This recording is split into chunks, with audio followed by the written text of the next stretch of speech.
All right, I want to welcome you to Tusculum Stories. This is a podcast by the Tusculum Church of Christ. I'm Mark Adams, the preaching minister here at Tusculum. Really excited to have with me today, kind of a living legend here. This is Bobby Mullins. He is a longtime member of Tusculum. He's been involved in numerous ways. Many people associate Bobby especially with missions, and just someone who's been a good part of our church family for a long time. And so, first of all, Bobby, thank you for joining me for this conversation today. I appreciate you asking me. We're excited to hear about you and your story, and really, you and I have not gotten a ton of time together, so I'm as excited as everybody to just get to interact with you and learn a little bit more about your journey of faith and journey of life. So to get us started, Bobby, tell us a little bit about your early years. Where would you say you're from? Where did you start out? Well, I started out in Lincoln County. I was born on a small family farm. Grew up on that farm and went to school in a country school and went to church in a country church, which when my grandmother died, a couple of years later, my father bought the family farm from his two brothers, their shares, and we moved there when I was 4 years old. And the first thing I remember about church is we had not lived near a congregation earlier. And the congregation was about a quarter of a mile from our house. And my mother said we were going to start going to church. And we did. And of course it was a small country church. At that time, I felt like, at my age, it'd probably been there like 100 years. But I later found out it was been there 12 years when that started.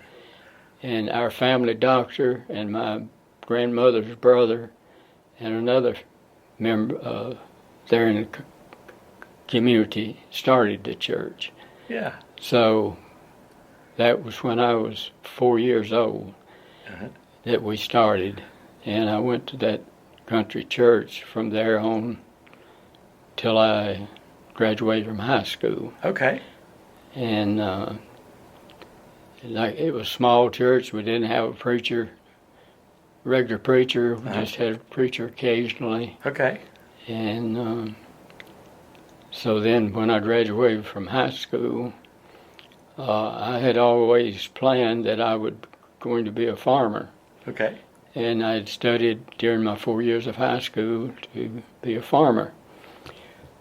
Well, a few weeks before graduation, a representative from Jones Business College came to the high school and was advertising their program and trying to get people interested in coming. Well, I had plans to do other things, and also I didn't have the funds to go to the business college. But someone convinced me I should go listen to them, so I did. Well, I decided that after hearing their story that I could go to a business college. So I signed up and came to Nashville to Jones Business College. They got me a part-time job and got me a place to stay. Well, I wasn't happy with a part-time job, and the place to stay was quite a ways from the school. So after I'd enrolled in school, I found out that the Central Church of Christ downtown had a boys' home up over the church auditorium. So I moved to that location then. And I also got another job. Okay. And there's something involved in that job that's a connection. Of course, I was in the fourth grade when World War II started. Okay. And many of the boys that were old enough went to the Army at that time. And a good friend of my older brothers and sisters, was captured by the Germans and spent a lot of time in a German prison. Right. But he survived. Good. So here in Nashville, after I wanted to get a better job than what they had, so one weekend when I was home in Fayetteville, I looked in the Nashville newspaper, and there was a job advertised in there, part-time job that I thought might be good for me. Mm-hmm. So the first thing on Monday morning, I went and applied for that job, and I got it. The minimum wage at that time was 75 cents an hour, and they started me at 90 cents an hour. Okay. And the person that I replaced was the person that was friends with my brothers and sisters that was in the German prison. Got you. Okay. Now that fits in with my story. Sure. Because out of all the jobs that I could have found in Nashville and different people working, the person that I knew was the person that I replaced. How about that? So I worked with him for a while, and about this time the Korean War started. Right.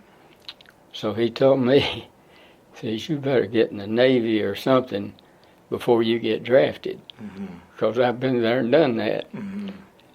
Well, I did. I volunteered to go to the Navy, and I went to the Navy. They gave me a test, and in the Navy, most anything you do depends on what kind of results you get from your test. Okay. Well, they told me I might have made a high grade and that I could do some choosing. So one of the things I could do, I could go into the Air Force, airport, well, I don't know, aviation branch of the Navy. So that's what I did. I volunteered to go into the aviation branch, and I picked San Diego as my boot camp. And then when I got out of boot camp, they sent me to Jacksonville, Florida, to a preparatory school. There you studied each job in the Navy, in the Air Force Navy Air Branch, to decide what you wanted to be. Well, since I'd been studying accounting, I've always thought I wanted to be a Navy storekeeper. But after going through all those schools, I decided I wanted to be a Navy electrician. Okay. So I picked a Navy electrician school, and after I graduated there, you were assigned according to your grade average, and I was high enough that I picked Corpus Christi, Texas. Yeah. Okay. There was 2 squadrons there. One of them was the Blue Angels, Right. and another squadron was a transport squadron that had been involved with the Berlin airlift several years earlier. Sure. So I went to the transport squadron, Okay. and I flew as a crew member, not a pilot, just a crew member. Okay. And we trained fighter pilots to fly multi-engine planes, and all the planes of the type came into a overhaul and repair there that was done by civilians, but we just did all the inspecting before and after. So that was basically my job in Corpus Christi. And how long were you in Corpus Christi? About 2 years and a half, or close to 3 years.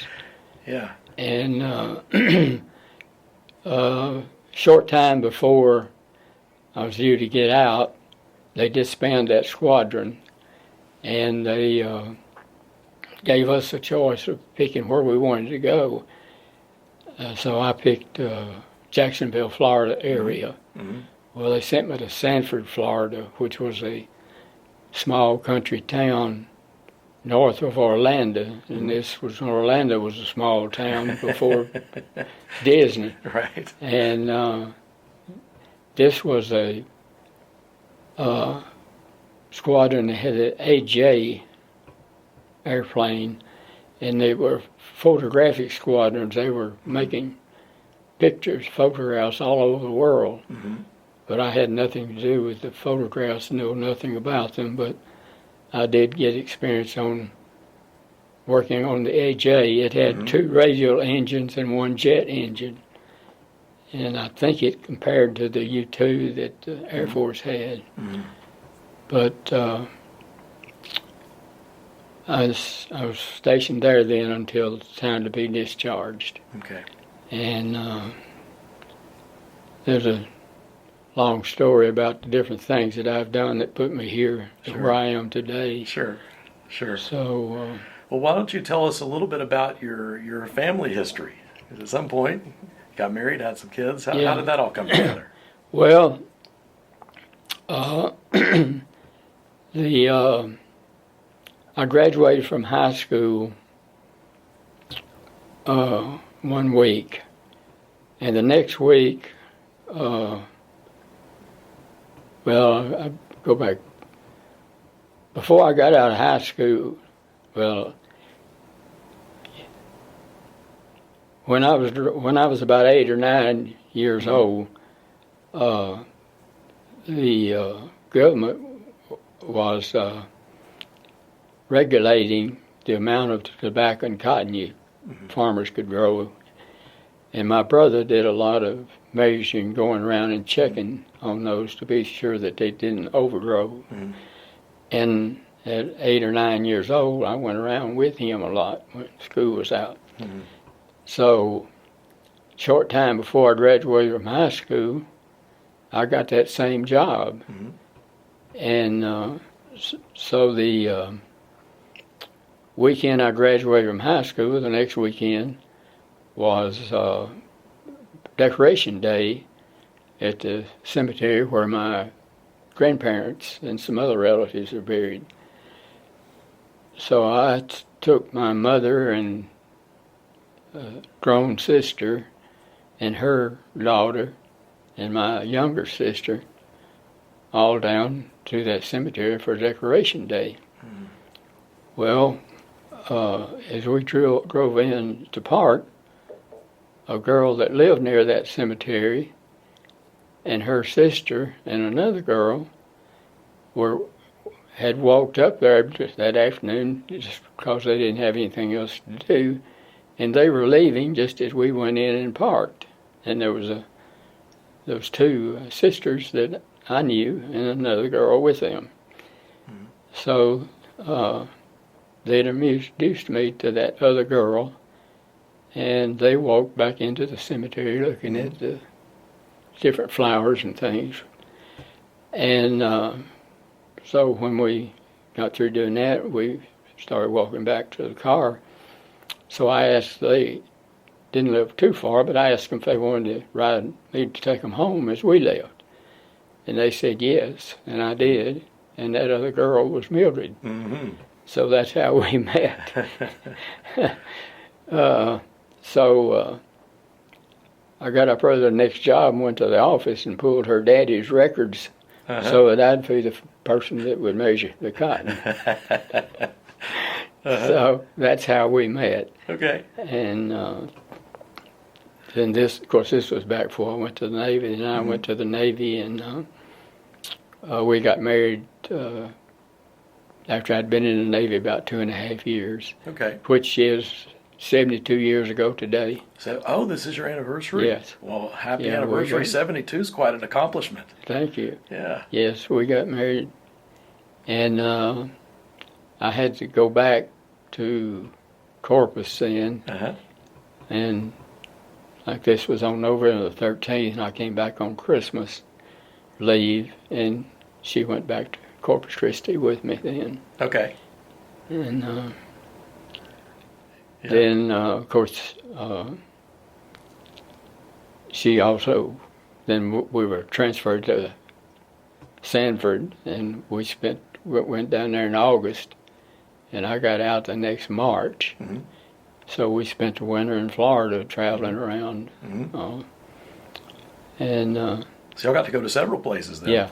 Mm-hmm. So then we came back to Fayetteville, Lincoln County, where we grew up, and we decided to come back to Nashville.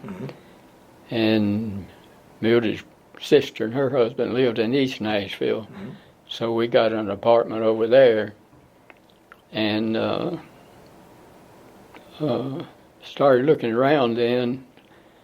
Our first son was born while we were living over there.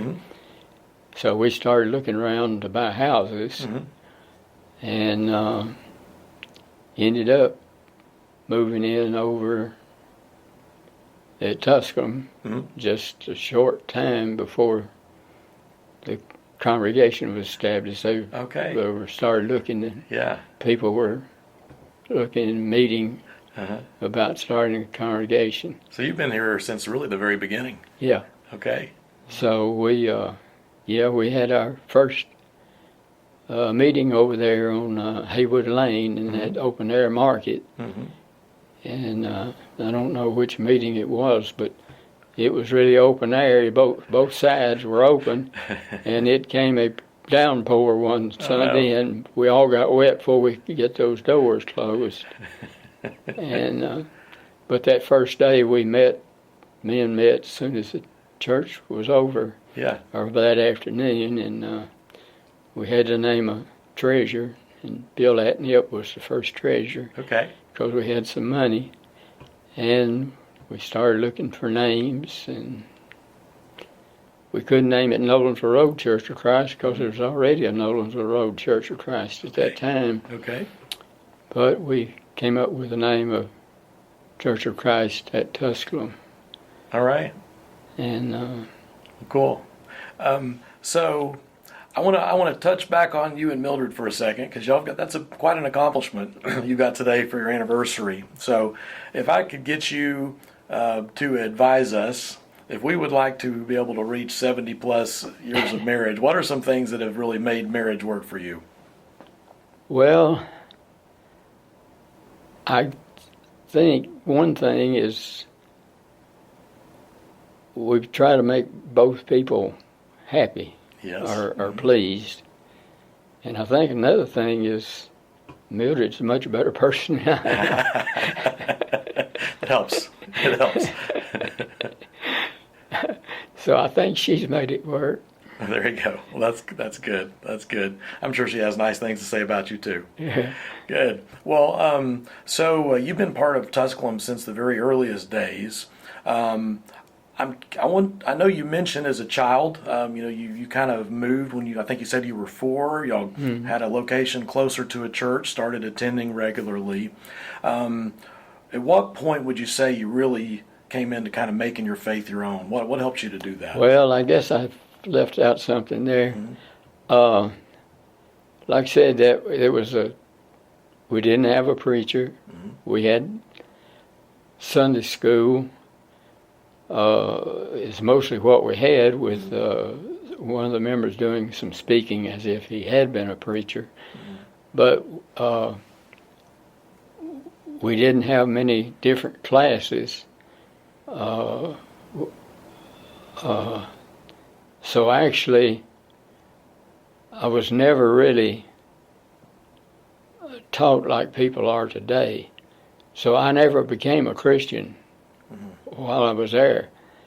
I read scriptures and did things in services that probably people wouldn't do today unless they were a member. So actually, I was never baptized until after we married. Okay.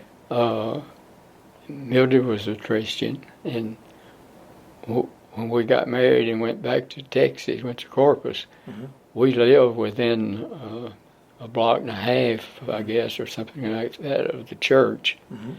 I spent 7 years in Corpus Christi, so I'm kind of curious. Do you remember which congregation you attended there? I can't remember now. Okay. It was out there at 5 Points. Oh yes, okay. I've had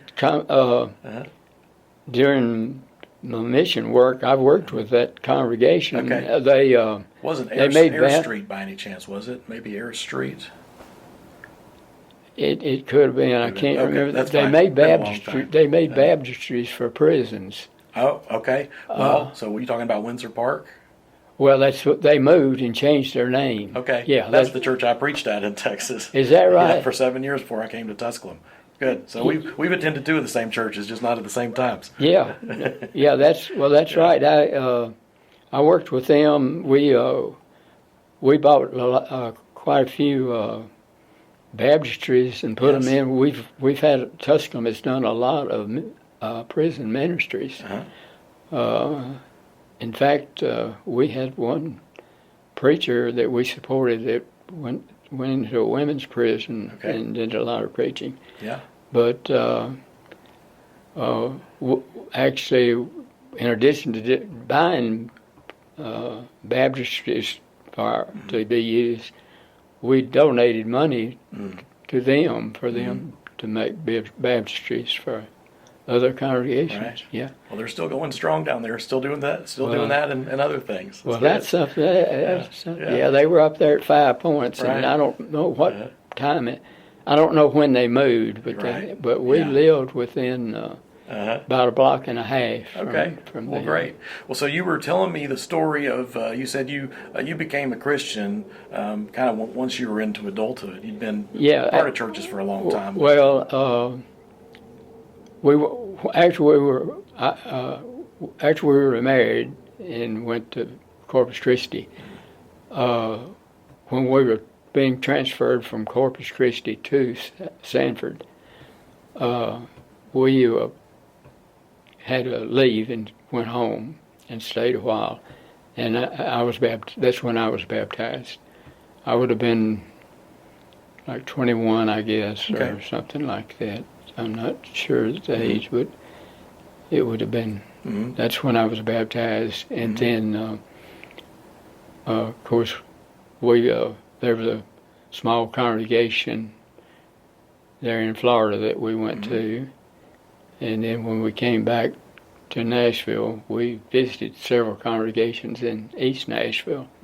And we visited, when we first moved out to on Knowles Road, we visited some congregations this side of town. But right at that same time is when we all started looking at Tusculum then. So. Yeah. Well, that's a cool story. It's neat to know that you were part of the founding of everything and the earliest gatherings. So it would be hard to talk about Tusculum and your history succinctly, right? Tusculum's done a lot of big things, been part of a lot of important efforts over the years. Yeah. But I might ask you it this way, I guess. When you can think of maybe one or two time periods that you can remember, what were some really great times when you think of when you saw God working here in a big way? What are some of the things you remember?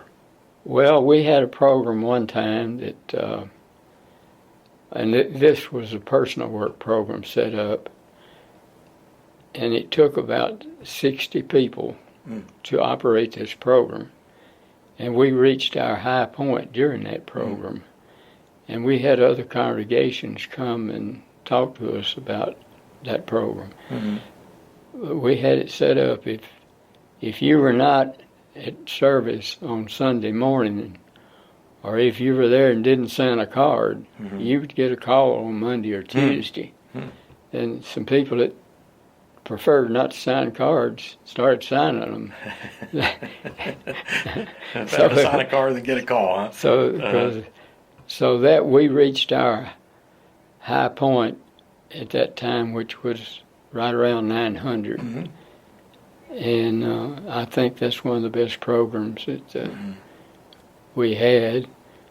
And we had a lot of people working in that program that had never done anything else before.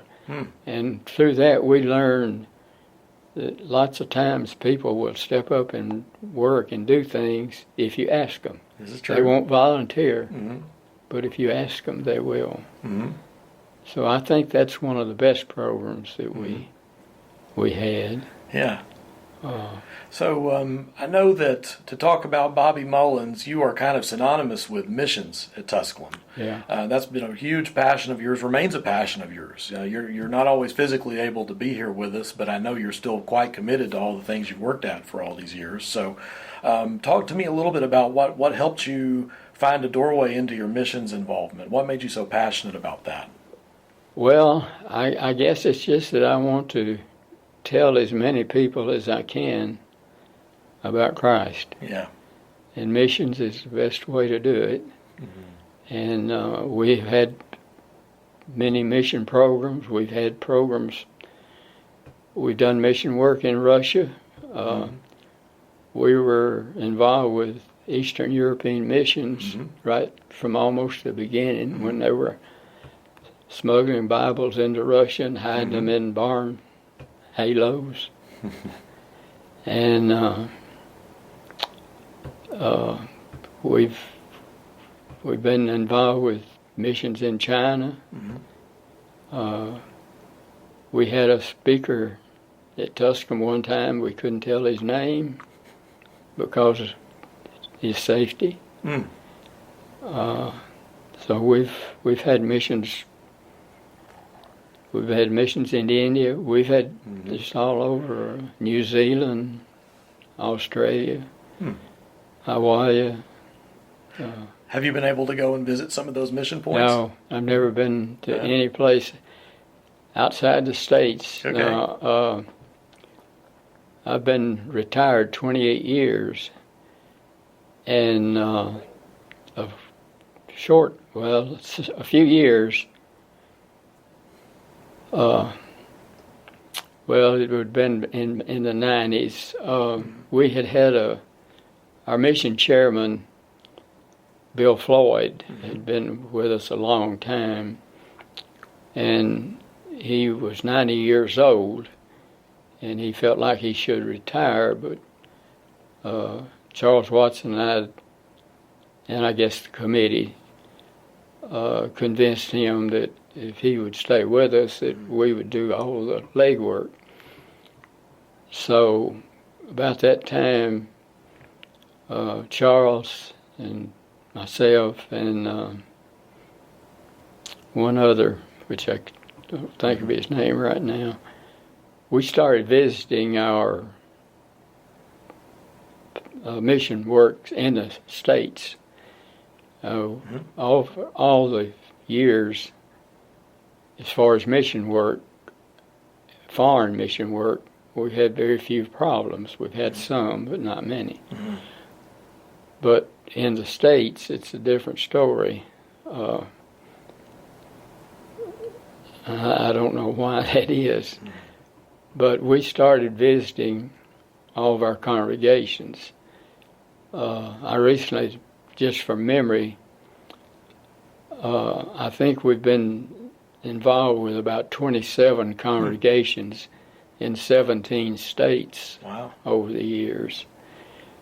And we had a congregation in Ohio that we visited so often that the motel there just kept a account for us. We just call them and tell them we were coming and how many rooms we wanted, and they'd be fixed for us.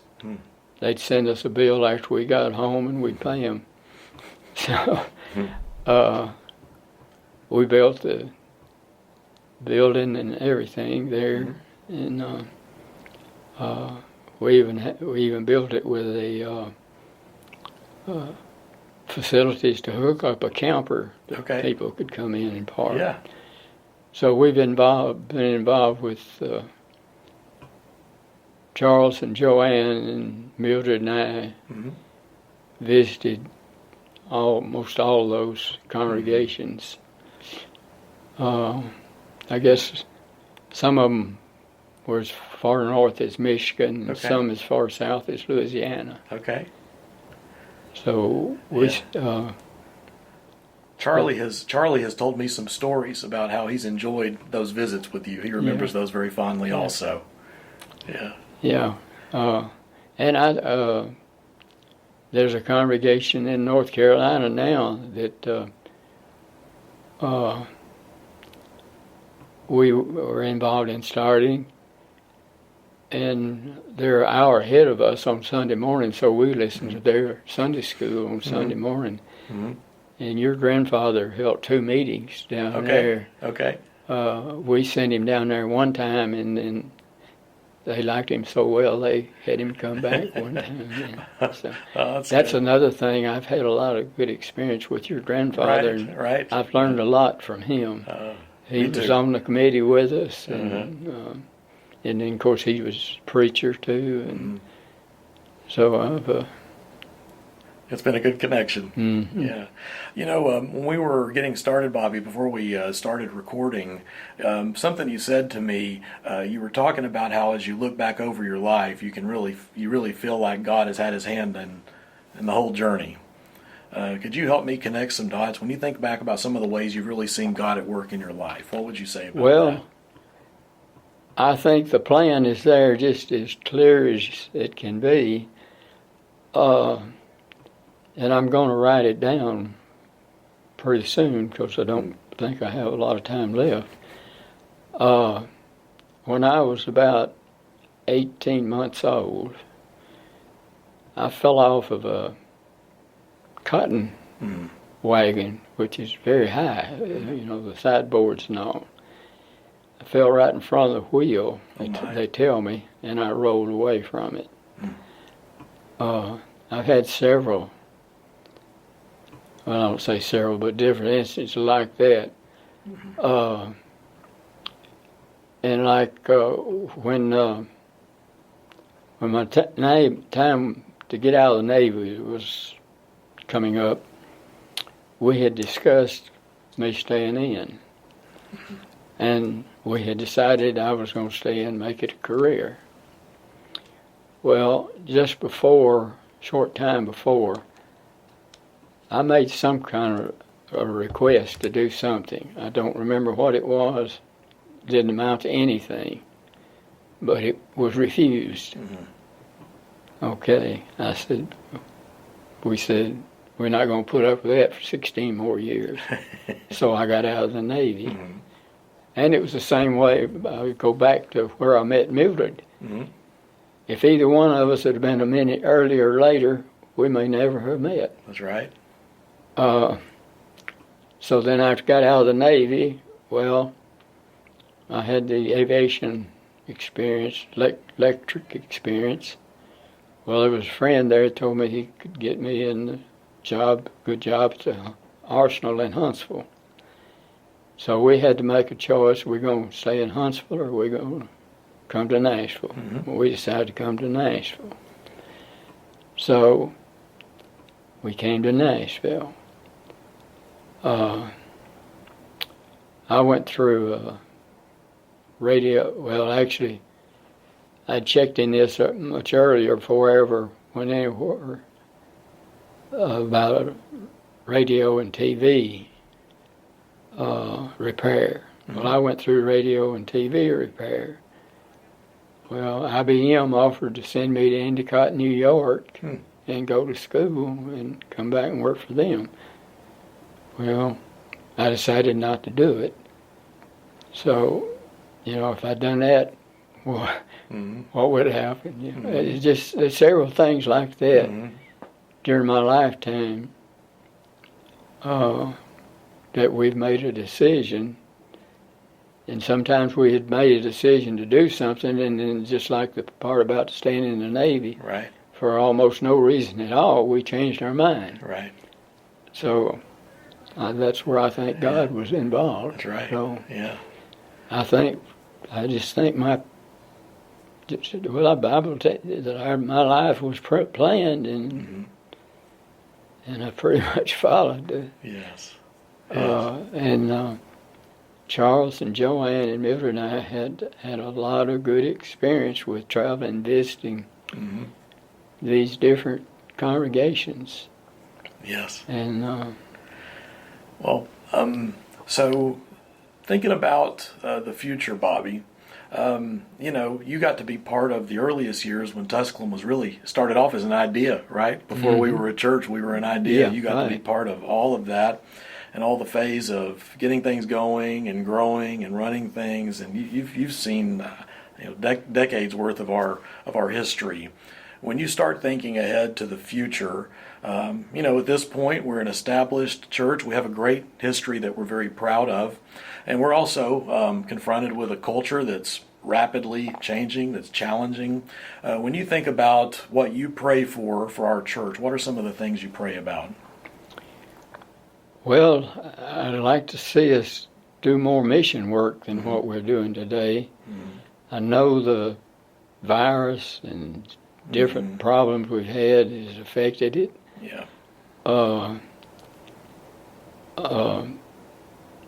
I'd just like to see us be more spread out than what we are. We have done some great work over the years. And my prayer, hopefully almost every day, is that I'll be doing some mission work the day I die. There you go. There you go. And I don't really know what the answer is. The world has changed a lot. Our area has changed where the church building is. Right. It changed when it was up there in Tusculum, and it's changed in our location now. And I think we need to concentrate. Well, we got to concentrate on the congregation growing, but I'd like to see us do a lot more mission work than we're doing now. Yeah. But like I said, my prayer almost every day is that I will do something telling somebody about Christ. Right. And I still stay in touch with, I still get reports from places where we did work back in the 60s. Wow.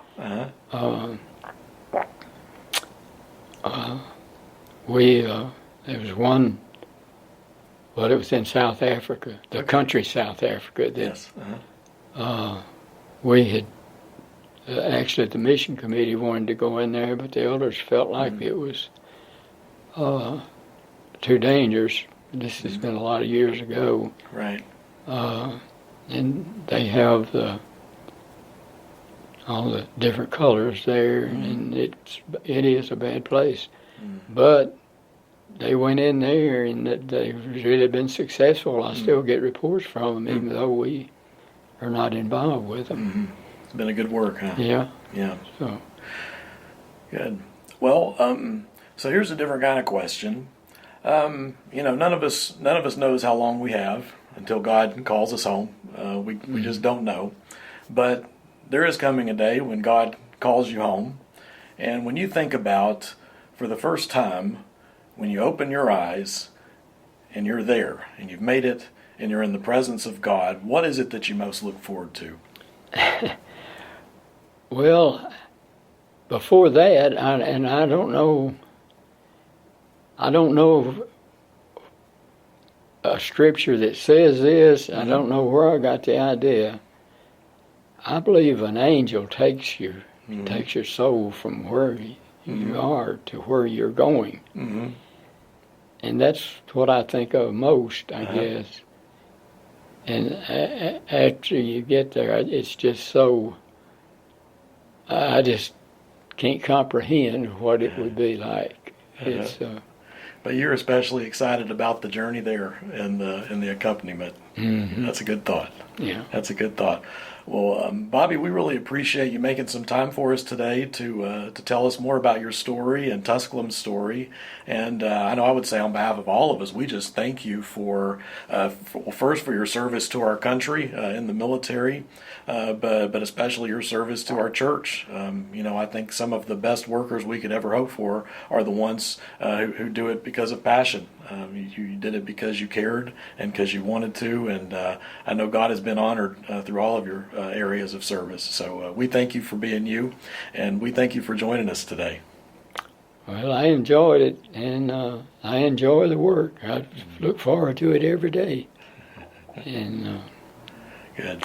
hopefully I'll be able to do something today. Well, great. I think that's a good goal. You've done something for us for sure. Well, I appreciate you asking me and giving me the opportunity to speak and tell how I feel. And World Bible School has been another really good work that Tusculum has had. I think continues to be. And yes, it does. And we've had a lot of people involved in the World Bible School, a lot of teachers, and some of the ladies' classes worked in it. I like to think we've probably touched 500,000 people. Well, it's quite feasible. They have a broad reach. In that, because we have sent out as many as 15,000 lessons several years, and other years maybe 10,000. So there's been and we're still doing it. That's right.